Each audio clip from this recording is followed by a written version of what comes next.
Okay, thanks very much. All right, welcome everybody. It's a real pleasure to welcome you to this Southwest Area Institute of Water webinar, where we're going to be talking about water security and water resilience. But before I introduce our speaker,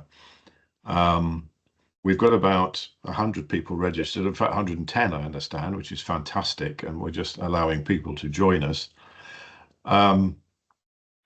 My name's Tom Arnott. I'm incoming president of the Southwest area. And I just wanted to spend a few minutes for the benefit of those of you who are joining us as either trial members or indeed as non-members, just to share a few slides with you, just to explain opportunities which are available to us, or to you, and to us through the Institute of Water. And then I'll introduce Jan and we'll move into the webinar and the presentation. I think this is a fairly new strapline for the Institute. It is a family of UK water professionals, and it specialises in generating a membership and providing benefits and opportunities for those members, both for colleagues in the research and innovation space, in consultants and contractors, and also uniquely in the water utility space and the supply chains that support those.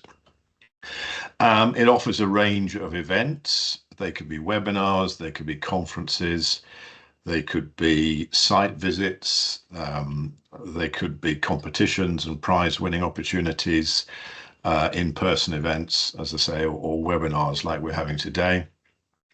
There are mentoring opportunities across the Institute, where early career colleagues can benefit from mentoring opportunities from senior and experienced colleagues, but also there are in fact some reverse mentoring where senior colleagues can be mentored from the bottom up, if I can put it like that, from junior colleagues or less experienced colleagues. There are professional registration opportunities, which I'll come to in a second, and then a range of publications. So there's a quarterly magazine, but also obviously a web presence with a whole range of recordings of webinars and slides and related information, and also a couple of scientific journals that the Institute runs. Just in terms of professional registration, there are registration routes through the Engineering Council. I won't go through all the details, but different levels from a sort of technician grades through to intermediate and chartered engineering status. The same for science in terms of registered science technician and scientist and chartered scientist through the Science Council. And the Society of the Environment also provides a range of, sorry, excuse me, thought I had dealt with my phone, apologies. And through the Society of Environment, there are also a range of opportunities. So to get professional recognition for your career experience and capabilities is something to be recommended and commended. If you would like to join and see the website, then you can scan this QR code. And I don't want to sort of prolong the front end. We'd like to move into Jan's webinar, but you can scan the QR code there, and that will take you straight into the website and further information about membership. I think it's appropriate to say thank you to our gold sponsors in the Southwest area who provide us with some sponsorship to allow all of the events that we organise and activities in relation to to activity in the Southwest. So I won't read them all out. Well, I suppose I should, shouldn't I? So thank you very much to Hydrotech, to Suez, to ZTech, Stonbury, and to a recent sponsor. So thank you, you're very new joining us, Smart Video Notes. Thank you to our sponsors for your support. It's greatly appreciated. And the last thing I wanted to plug, there's obviously a very wide range of events that the Institute is organising. But I wanted, and again, you can look on the Institute website to find out about webinars and, as I say, all of the activities that are being planned, whether that's local, regional or national. But we are delighted in the Southwest area to be hosting the annual conference for the Institute of Water, which will take place in 18th and 19th of September in Plymouth. And we're delighted to be hosting the conference, particularly during the 80th anniversary year of the Institute. So I will plug that one. Registrations are open until the 3rd of August, if that's something that you're interested in joining, and we'd love to see you there. Again, there's a QR code on the slide which you can scan to access further information. So with that said, excuse me, I would like to, it's a great pleasure actually to introduce a friend and close colleague, Professor Jan Hofman. Jan has been at Bath for about 15 years now. I'm also at Bath. And basically together we co-founded and set up the Water Innovation Research Consortium here. Jan is Professor of Water Science and Engineering. Prior to joining Bath, Jan was at the KWR Water Research Institute in the Netherlands, and prior to that, he was with the Amsterdam Water Supply as a professional engineer delivering drinking water to the city of Amsterdam. And Jan's going to talk to us today about water security and water resilience, a global issue with local impact. And this is an area of work he's been leading for the International Water Association, where he is a fellow, for Water Europe, where he is a board member, and recently he's been involving himself with OECD in relation to water security. And I think that's more than enough from me. So I'll stop sharing the screen, and it's a great pleasure, Jan, to hand over to you. And we look forward to hearing what you've got to say about water security and resilience. So over to you, Jan. Yeah, thank you very much, Tom, for the kind introduction. And yeah, thank you for the Institute of Water for having me here today and giving me the opportunity to talk about the work I'm doing in the field of water security. So let me start with sharing my slides. Here we go. I think you can see it now. Yeah, that's good. Yeah. So yeah, I'm going to talk about water security and water resilience, and which is a topic which actually we all have to deal with in person, at home, but also professionally, as many of you will be working in the field of water. And what you see on this first slide is already a bit of a daunting situation in the world. This is a map from the Aqueduct database from the World Resources Institute, showing areas where there is water scarcity. And water scarcity means that in the area the water demand is higher than the availability of water. And all the red zones and orange zones are areas where there is a large risk for water scarcity. And as you see, let me just pick up my pointer here. Even in the UK, there is orange and red available. So also the UK is a water scarce region, or at least a region where water scarcity is a risk. Now, the question is, of course, why is water security so important? And for that, we have to start with thinking about the value of water. And the value of water is, of course, not the price we pay for it, for the cubic meter of water we buy from our water utility. But the value of water, the true value of water is of course, something which, well, is almost infinite, because without water there is no life. It does not exist. So it's a foundation for life, but the foundation for our society and also our economy.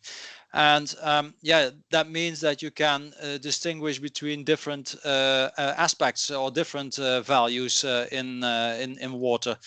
And it starts, of course, with the water and sanitation services we have, the so-called WASH services, which well, of course, deliver water to our house, but are very valuable because they improve our living conditions. It will reduce things like health care costs, and yeah, it will simply keep us healthy and being well. There's, of course, also the economic value of water. There's agriculture, but there are businesses, industries who use water for producing their products. And that means that they will deliver employment for people. They will also deliver products with added value, and you could actually try to calculate the value of these products, or the added value of the products per unit of water used to produce it.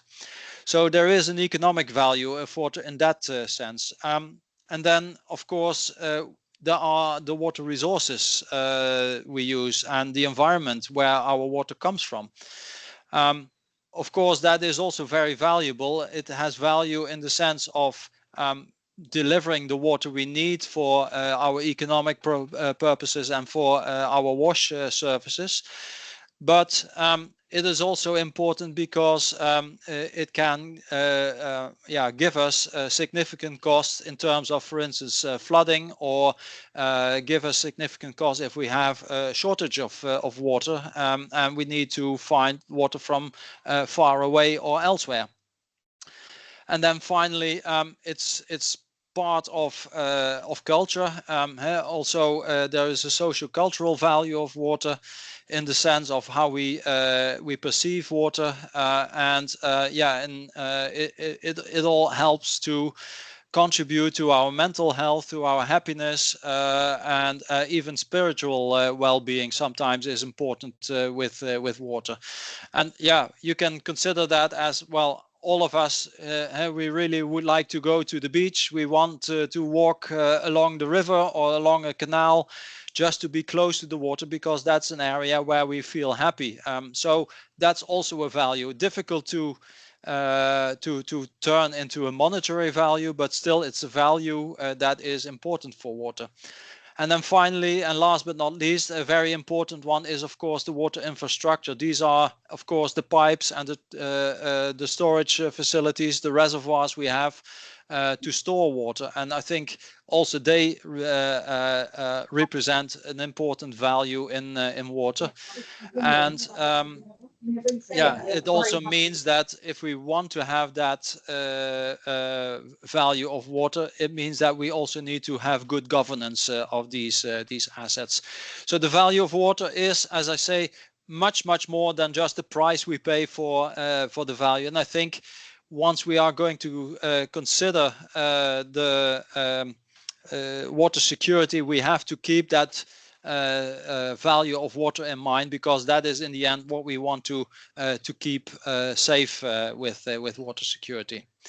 But to give it a little bit more face, I've taken a few of these pictures. It's water. The value of water is about public health, about drinking water, taking your shower at home. And what you see here in the background at the bottom is the map that Jon Snow made about the typhoid fever in London case. Already at that point, it was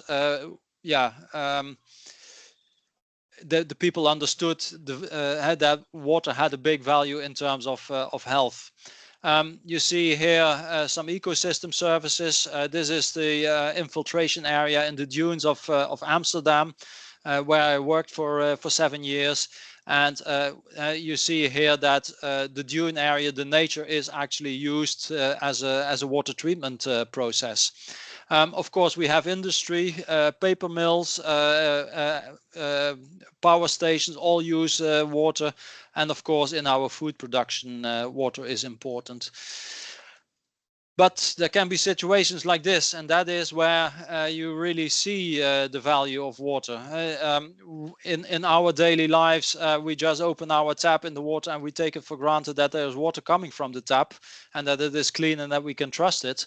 But if you are in a situation like this, where you are a young woman sitting on a bicycle and you have to drive half an hour with your child on your back to get your daily portion of water, then you really can understand what the value of water is. Or if you're in a city where, where you don't have a distribution network and you are relying on water distribution trucks, and have to go there every day to collect a bucket, it is difficult, of course. You can understand the value of water. But also in our modern world, I have some examples here, for instance, from the I think it was 2010 or so, 2016, the case in Flint, Michigan, where the water utility really covered up some very bad things around lead poisoning, and later also appeared in terms of disinfection of water. All things where you can really feel the value of water directly. And of course, we have these things, floodings, where our properties are under threat. This is the Libya flood 2 years ago, the storm Boris in Central Europe. Yeah, I think there were recent examples again in Spain of these types of floods. Or if you look at things like droughts, we already know for a very long time that droughts are important. And if you see what is happening here in the right-hand side of the picture, that's the Aral Sea in Kazakhstan, which is completely or almost completely dry now because over abstraction of water in the cotton growth, but also no precipitation due to climate change. Yeah, that has also effects on things like transport. This is about 3 years ago in the River Rhine, when we had a significant drought, and ships transport was reduced to only having 30% of the normal load. Otherwise, they would hit the riverbed with the boats. So there is a significant cost and disruption in terms of droughts as well. So yeah, that brings me then to the topic of what water security is.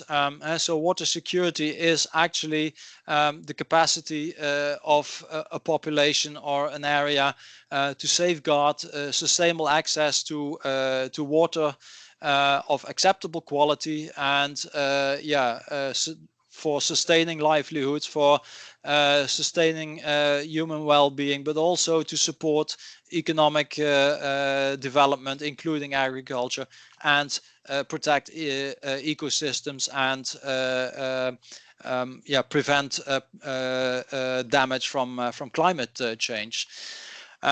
So yeah, you see all these key elements mentioned here in this list. I don't need to read them all out, but it is a concept which was developed, the concept of water security in the early 2000s, but it was really developed further starting in 2013 by the United Nations, and they developed this interesting pictogram or representation of water security.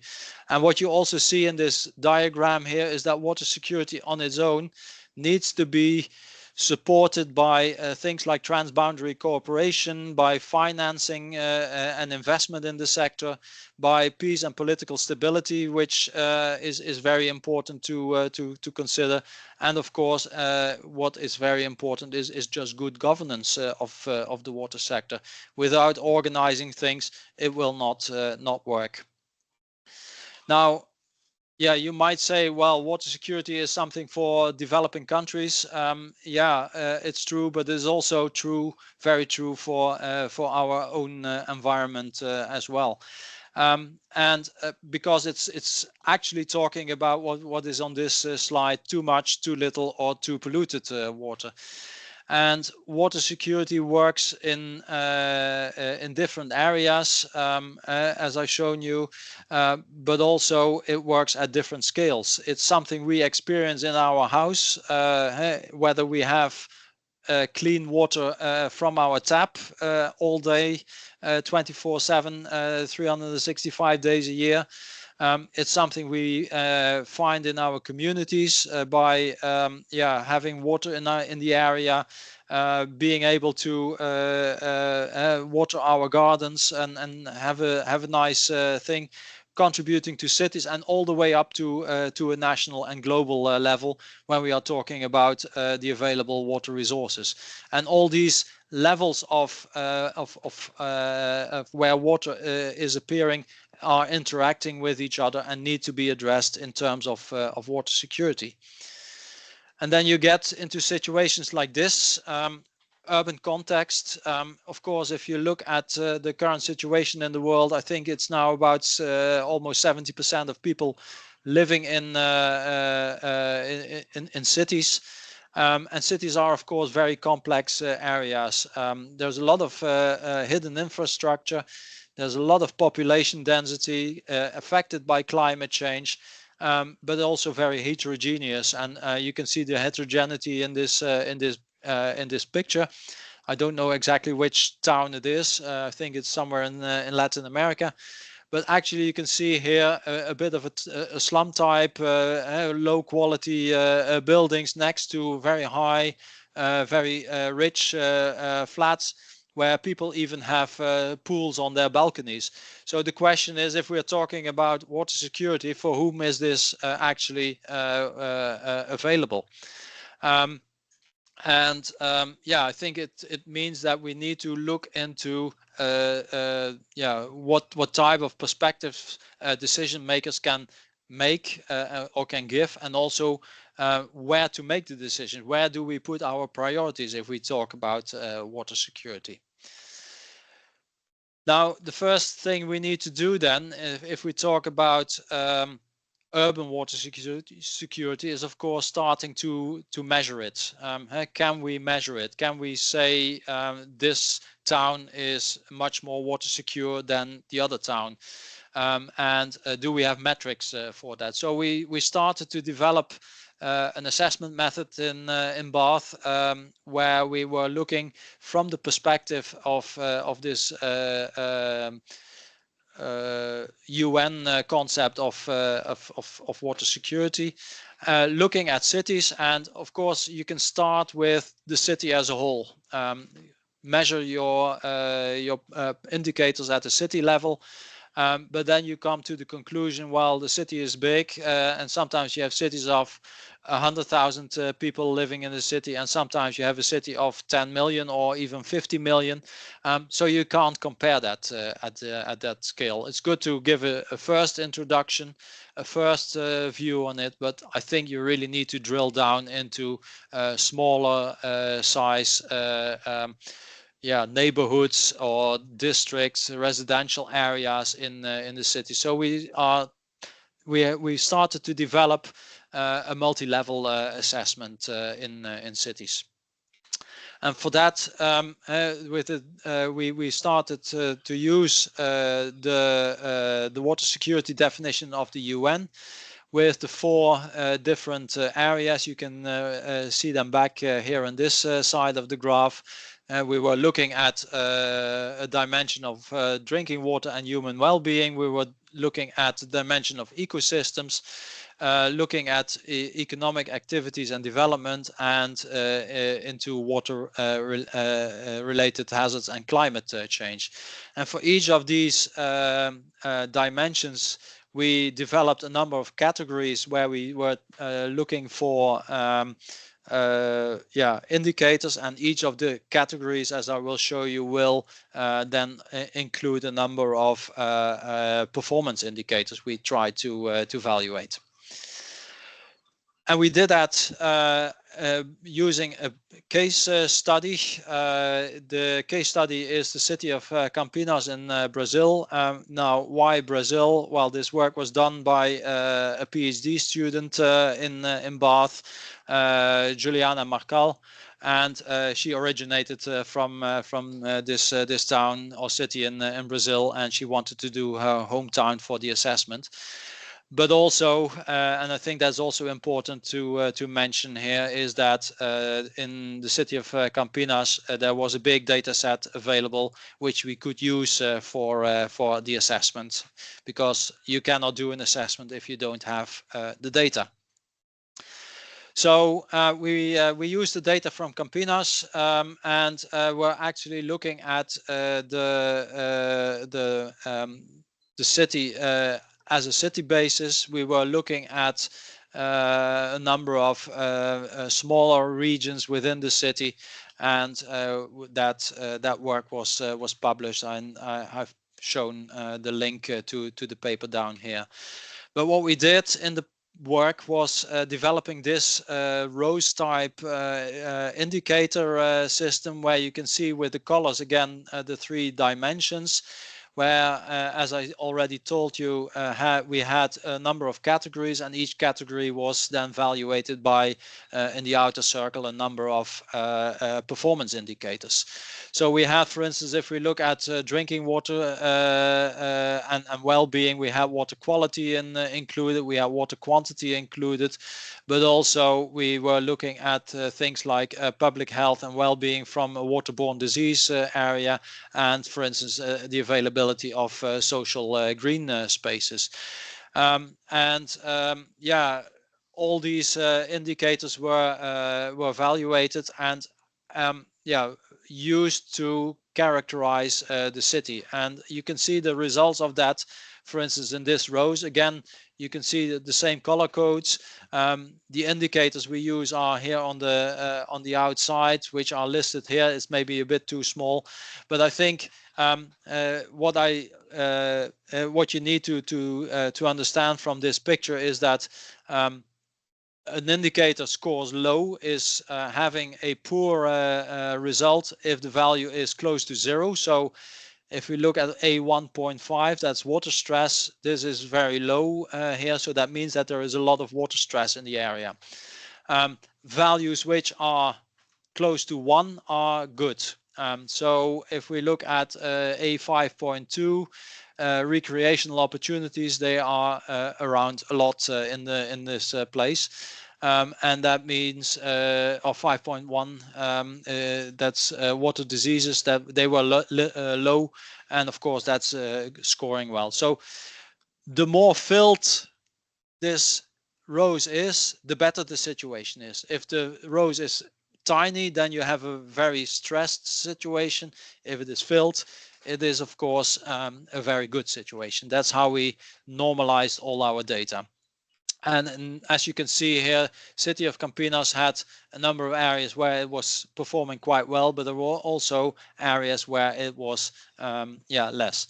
The other thing you can see here is the tiny dots in the graph, and the tiny dots are actually the scores for the individual neighborhoods in the town. We had, for a number of these parameters, we had data on neighborhood levels, and what you can see here is that there is a large variation in different places in a number of these neighborhoods. And actually, you can see that better in this slide. So what you see here is average aggregated scores. This is for category A, so that's, or dimension A, that's for all the water, drinking water and well-being. You can get an average score for the city, and the size of the sphere gives you an idea of the population we are covering with that score. You can divide the city into a number of smaller regions, then you can see already that it is spreading. And if you divide it further up into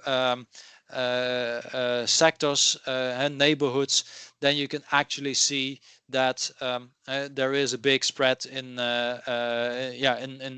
accessibility of clean drinking water, for instance, in this city. And that the average is not covering everything. So this gives you also an opportunity to identify places where you could prioritize measures to improve things. You probably would go into areas where this is where you have the low scores. And the same is for the natural environment or the ecosystems, for climate-related things, and for economic scores as well. So with this, you can see that there is a need for the dividing up the city into smaller pieces to do the measurements.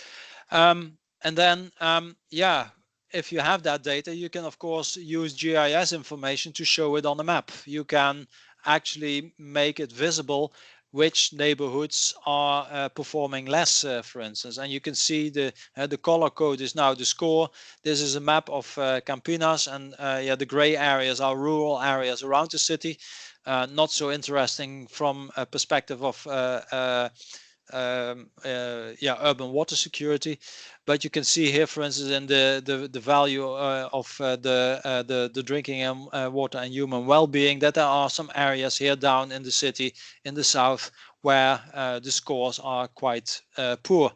And if you look at B, the ecosystems, also again in this area, it is quite poor. And on the other side, the positive values here in A is of course where we have the big city center, and luckily people have good access to water in these areas. So we can really see that there is a spatial distribution of water. Now the question is, of course, how can we improve things, and how can we start working into water resilience? Because I think water security shows something which is, well, let's say a bit passive. You can measure it, you can see it, and you can take action to do. I think water resilience is the next to look at, and that is how the system can deal with with changes in the system. So it's more dynamic system. And to start that, I would like to start with Europe. If you look at the situation in Europe, there has been a socio-economic study through Water Europe and WSP last year, looking into the value of water in the EU and the amount of investment, and leading up to what is needed to make Europe water resilient. And the first thing they did is actually look at the water consumption in Europe over the years. And what you see here is that there is a decrease in water consumption and water abstraction, going down from around 160 million cubic meters per year in 2010 to something like 130,000 million cubic meters in 2021. Despite the economic growth and despite the population growth of Europe. So we saw an increase in population, we saw an increase in GDP, and yet water consumption was actually decreasing over these years.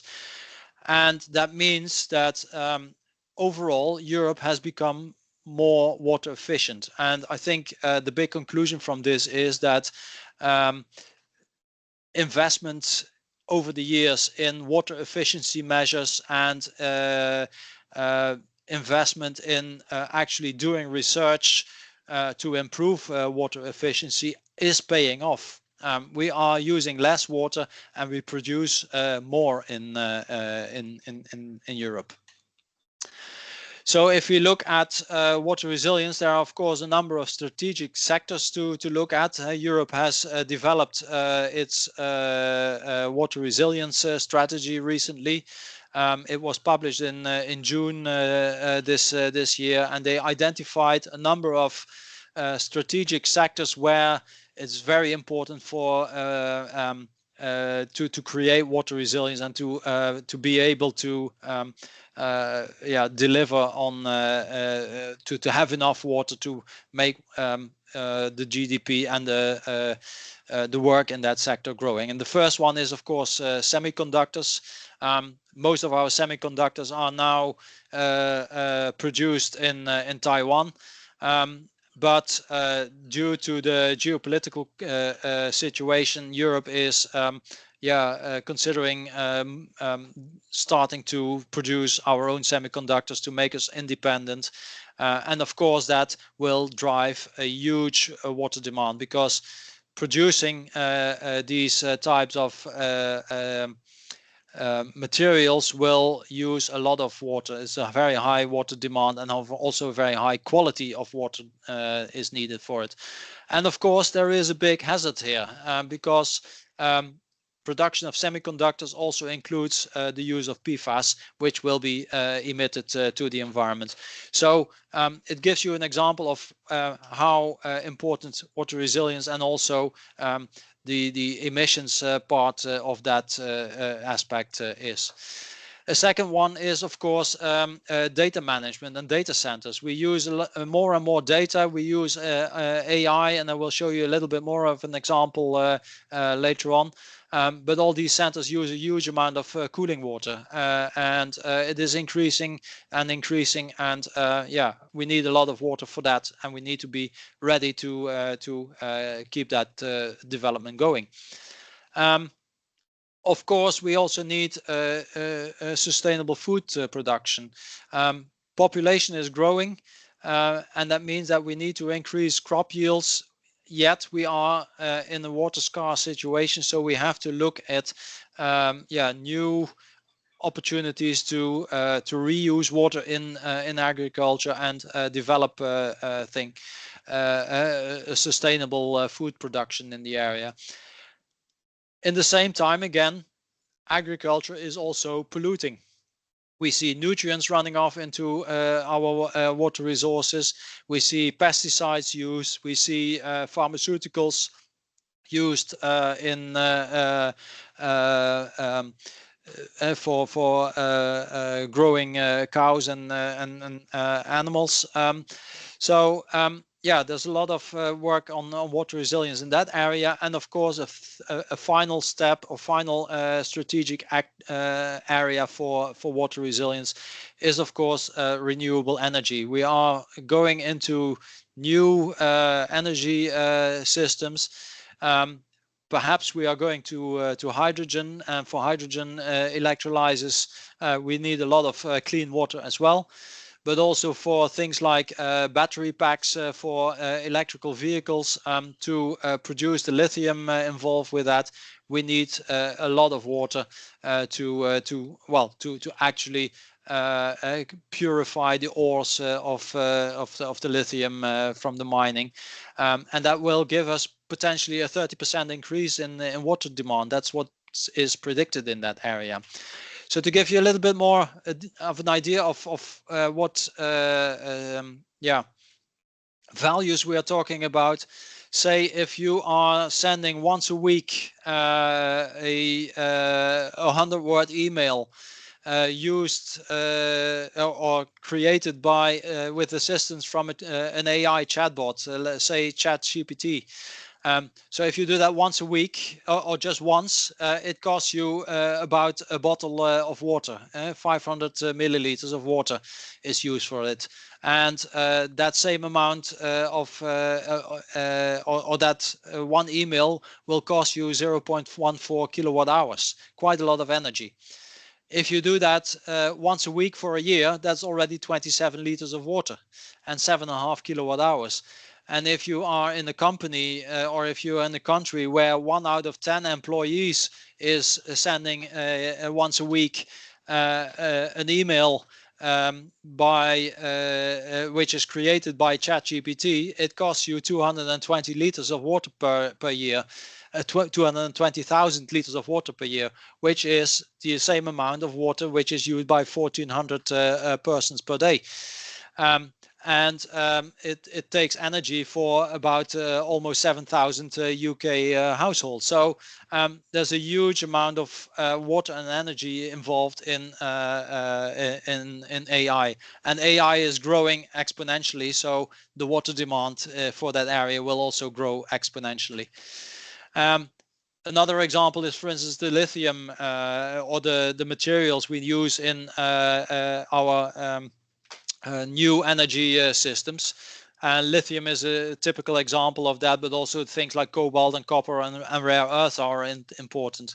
But if you look at, for instance, if we built 1 ton of lithium carbonate, if we produce that, that already takes 24 tons of water on average, and depending on the ore and where you get it from, it can even be more. So yeah, it's very important to look at these new supply chains and the influence of that on the water we use. And you can say, well, we get the ore from Australia or Latin America. That's where the water is used. Well, there is also a big tendency of reusing batteries in the country, recycling the materials. And if you want to recycle the materials, again, you will use a lot of water for that process also in the local situation. And then finally, green hydrogen. Yeah, is also an important thing to look at. If you look at, for instance, the situation in the UK, our total energy demand in the UK in 2023 was 125 million tons of oil equivalent. It's a unit, well, a bit of a strange unit, but that's how this report from government was produced. 1 MTOE is about 12,000 kilowatt hours. And say if about 30% of that energy, of the total energy demand, is produced by green hydrogen, that would use around 600 to 1200 megaliters a day of water. If you compare that to the current supply in the UK, 16,000 megaliters a day, yeah, it's a significant portion which comes on top of that. So water resilience, creating water resilience, including the new developments, is very important. And Europe has developed its water resilience strategy from what they call the water efficiency first principle. And I think that's a very important thing to notice here. The water resilience strategy is a unique holistic approach. It covers all sectors who are using water. It's not only water supply, but it's including all sectors using water. And it's looking at making or keeping Europe competitive and making Europe independent from the rest of the world. And it also includes a call for actions, and there is a whole long list of different actions that are already going to take place. And last but not least, very important in this is that it will also come with money to invest in specific areas for these actions to be developed.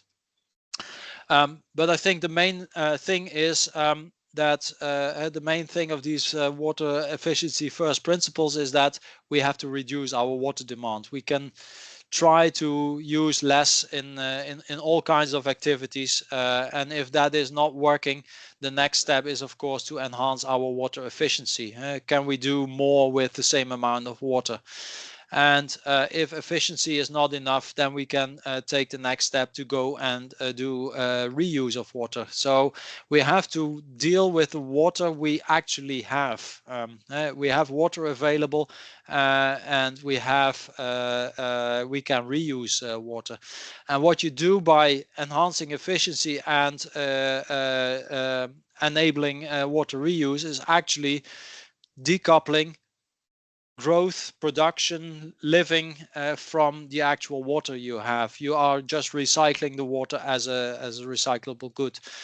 And in the last final stretch, of course, if these two are not working, then we can think of increasing our supply. But increasing supply is not the main response to what we need to do. It's trying to do more with the same amount of water and trying to recycle water. And yeah, I think in the announcement it was mentioned that I would give you a number of examples, real life examples. Well, this is one of them. Singapore. I guess many of you will know the situation in Singapore. Small island, hard rock. Most of the water is just a lot of rain, but most of the rain is typically running off. Singapore wanted to become partly independent as well. They import water from Malaysia, so they developed this for what they call 4 taps strategy and closing the loop on the island. Water and industry using water, collecting that all and treating it, and part of that water is going through what they call new water factories, where they are using the water directly for feeding into the industry, and they have indirect potable reuse there. I think Tom is sending me a message. I need to close. Yeah, I'm speeding up, Tom, but I'm almost there, I think. Yeah, let me go to the next one then. So I think another one which is interesting to mention, this is already running for a number of years. It's the system in the Netherlands where we have a big factory of Dow in the city of Terneuzen, which is actually sitting here in this area here in the south of the Netherlands. And this is a completely, it's an arm of the sea, it's seawater, there's no fresh water available. The only option Dow had at that time was using desalination with membranes, and they in the end developed an option where they could reuse water from the effluent from the city wastewater treatment plant and use that for the feeding into their factory. And the water is in that way used 3 times. It's used as drinking water in the town, leading to wastewater. The wastewater is then treated, used in manufacturing at the Dow plant, and then after that it's used to feed into the cooling towers. And they could reduce energy demand by 96% compared to desalination, and could also have a lot of improvement in terms of costs. For the time, I think I will skip this one for now, but I think my vision would be actually listening to all this and bringing this all together. What we have now in the world is that we have cities where we have a linear approach. We start with a water treatment plant, we feed into a network, we use the water in our industry and at our homes, we treat the wastewater, and it goes out into a river or and finally into the sea. A lot of kilometers, a lot of pumping, very low efficiency in water use. And I think we need to go to a situation where the city is divided up into small sectors, like you see here, all sectors, and these sectors would be closing the loop, be almost self-sufficient, include things like rainfall into the system, and use gray and green infrastructure to treat the water. And of course, if you can interconnect these sectors, if something happens in one sector, the neighboring sector could, for instance, take over. There are multiple ways of bringing in flexibility into the system and have this system working on a local scale in the city, and use the water as much as possible and as many times as possible, like in the example of Terneuzen. And to do that, we need, of course, important principles. And I think these principles for governing the whole sector, and they need to be effective, they need to be efficient, and we need trust and engagement of all stakeholders in the whole system. So the OECD developed these water governance principles, and actually these are underwritten by the governments of all member states associated with the OECD. So hopefully all our governments are actually taking care of or using these principles in organizing how they deal with water. Yeah, I think if we want to advance water resilience, if we want to develop our water security, there are 3 areas where we need to focus on. One is we need to address investment. We need to be investing a lot in water systems to be able to keep the work going. And that means that we need multi-stakeholder approaches, having targeted financial instruments to do these things, and have also funding for technological innovation. The way forward is shown also in a white paper from Water Europe is by public and private collaboration. It is not a system which is fully publicly owned. It's not a system which can be run as a full private system, but there needs public and private entities need to collaborate and go alongside to develop our sector. And we need to find ways of developing new technologies. We need financing for upscaling new technologies and invest in research and development. And of course, I can say that from a university because the money would come to us, but I think it's important to that the whole sector is contributing to innovation. So to wrap up, I think what I try to show you is that the value of water is infinite. We cannot live without it. We cannot create without it. So it is really important to look at water from that value perspective. And water security and water resilience are or should be key strategic objectives at all levels of governance. So global, national, regional levels.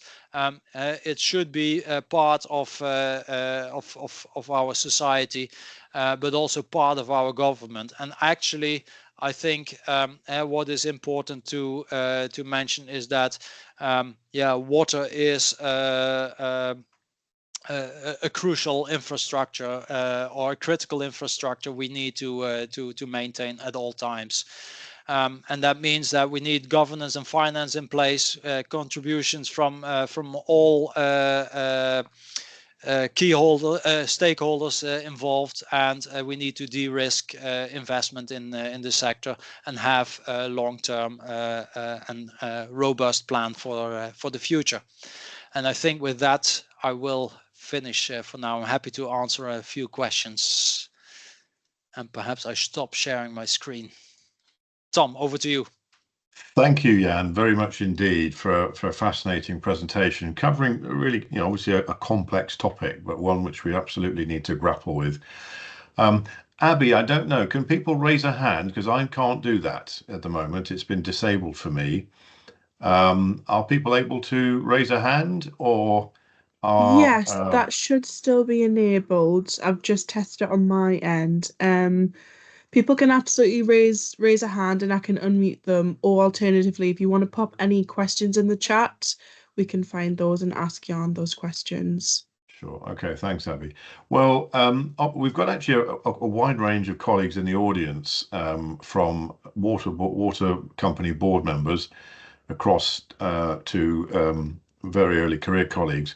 So I wonder if anyone has any questions. If not, I can start the ball rolling. So perhaps while you're thinking, I'll ask a couple. You've obviously given us some European examples, Jan. And I think you also made the point in your presentation that a lot of people think that sort of water resilience and water security is for other people who are often in developing world contexts, and so I guess you haven't read the full Cunliffe report, but I wondered if you had some comments or specific observations that bring this into a UK context and sort of specific things that the UK might consider, and then I'll come to Ian. Yeah, thank you, Tom. I think, I briefly read let's say the executive summary of the Cunliffe report yesterday. Yeah, I think where I would come from is that what I would recommend the UK government is really to look at the value of water, the value for society, what we do with water, and then set that off against what it costs. So it's a cost-benefit analysis, and it should be a very broad cost-benefit analysis. What I see in the UK water sector at the moment is that we are looking at how much does it cost to improve my pipe in the street, and how much does it cost, and how can we keep water affordable for paying our bills. So that's very focused on this small part of the value of water in just delivering water to our tap at home. But there is so much more value of water. It keeps us healthy, as I said. It keeps us living well, and it helps us to grow crops for eating and for producing the materials we need. So from that perspective, I think having a more emphasis on the value of water would be very, very helpful to consider that in terms of how the water sector would be organized in the UK. And I think it's important because when I started my first slide, you could see already that there is a red spot in the UK in terms of water scarcity. I think that's right, and I think there's some encouragement in Cunliffe, although there's other areas I would have liked to have seen. But there is quite a lot of discussion of water efficiency and water reuse, and cross-sector governance and cross-sector understanding of water demand and related resource management questions. So a lot to bring in. Thank you. Ian Barker, you have your hand up, Ian. It's nice to see you online with us. Thank you, Tom, and thank you very much, by the way, for the plug for the Institute of Water at the beginning. Some words which I'd like to reinforce. Jan, that was an encyclopedic tour de force, and you painted a picture of, in an ideal world, what should we be doing? As Tom said, the Cunliffe Review has gone a little way towards that, but in Europe, the policy approach seems to be very much more along the lines that you're thinking. What do you think the likelihood is of that EU policy approach actually being adopted in practical terms across Europe?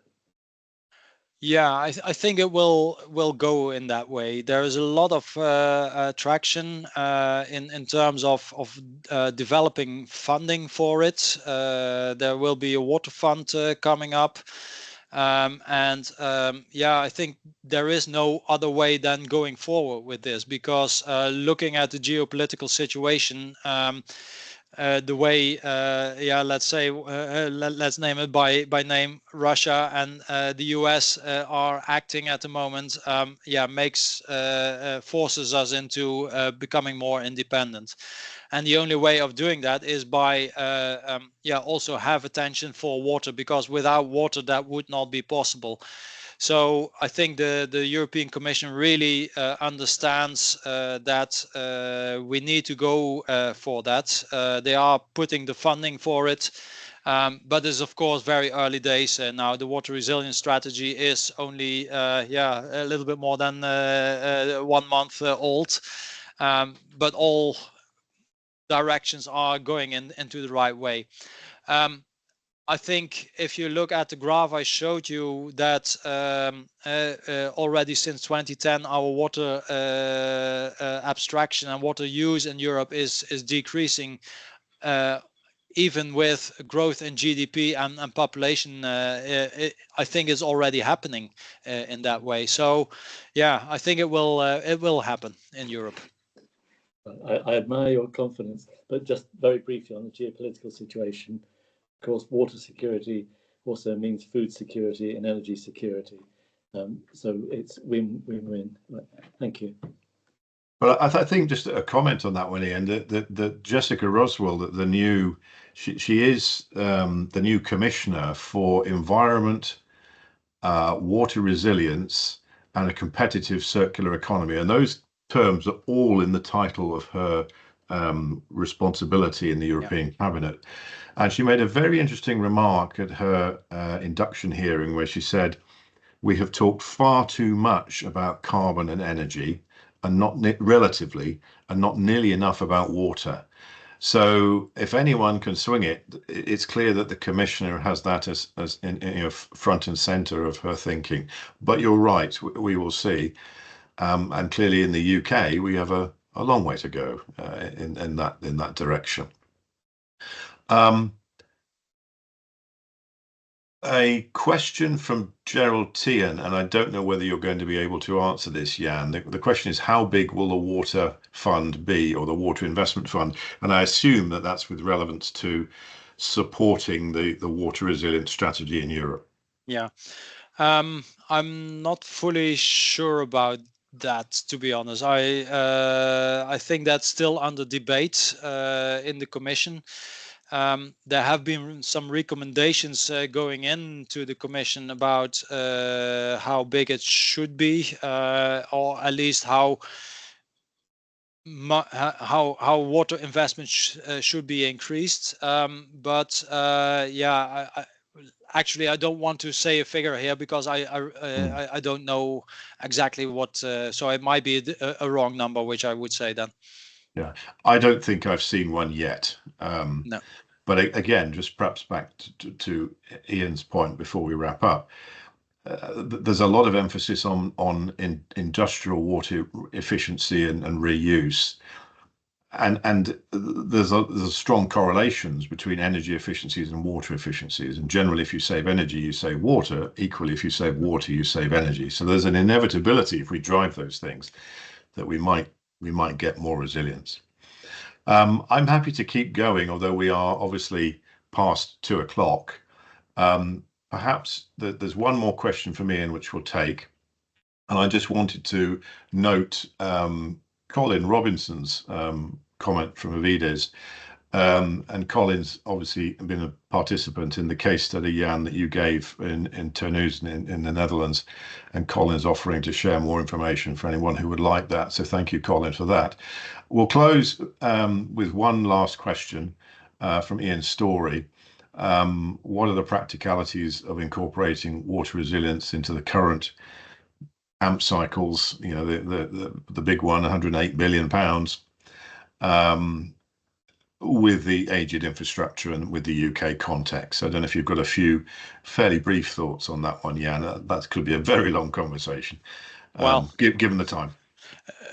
A very short answer to that, I think, is invest. Invest, and bring the aged infrastructure back to what it should be. Yeah, have an asset management that keeps the quality of the infrastructure at a high level. If you see, if you calculate the age of a water pipe in the UK, so if you divide the total length of water pipe by the number of miles or kilometers that are replaced every year, then you come to an average age of something like between 350 and 800 years for a pipe in the UK. And of course, everyone knows that a pipe will not last for 350 years in the ground. So you have to increase replacement and management of the assets. So invest, I would say. And perhaps just a quick comment before I close, again, linked to that. It's interesting if you look at the sort of strategy within AMP8, is a lot of it's at the wrong end of that resilience triangle, the water efficiency principles that come from the Water Europe policy.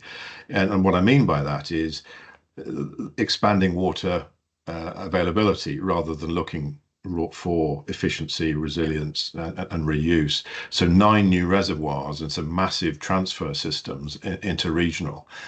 And the UK's sticking fairly firmly to its linear systems and linear approach, and not nearly enough emphasis, in my view, on reuse, recycling, circularity. And I think we should all try and take the opportunity to use the Cunliffe Review and other opportunities to lobby the government to think very carefully if it's going to bring in those Absolutely, stormwater, a great example, Ian. Catch it and use it for something creative where it lands. Don't chuck it down the sewer line or the drainage line into the sewer and mix it up with black water and make it much less functional and to cause spills. But we could go on and on. And I think it's appropriate to, people are leaving, having to. Can I just close by asking those of you who are still with us to please thank Jan very much for his webinar this afternoon. The slides and the recording will be available through the normal routes through the Institute of Water. Take care, everybody. Enjoy the rest of the day. And on your way out, please thank Jan very much indeed for a fascinating webinar. Thank you, Jan, and goodbye, everybody. Yeah, thank you. It was a pleasure to be here.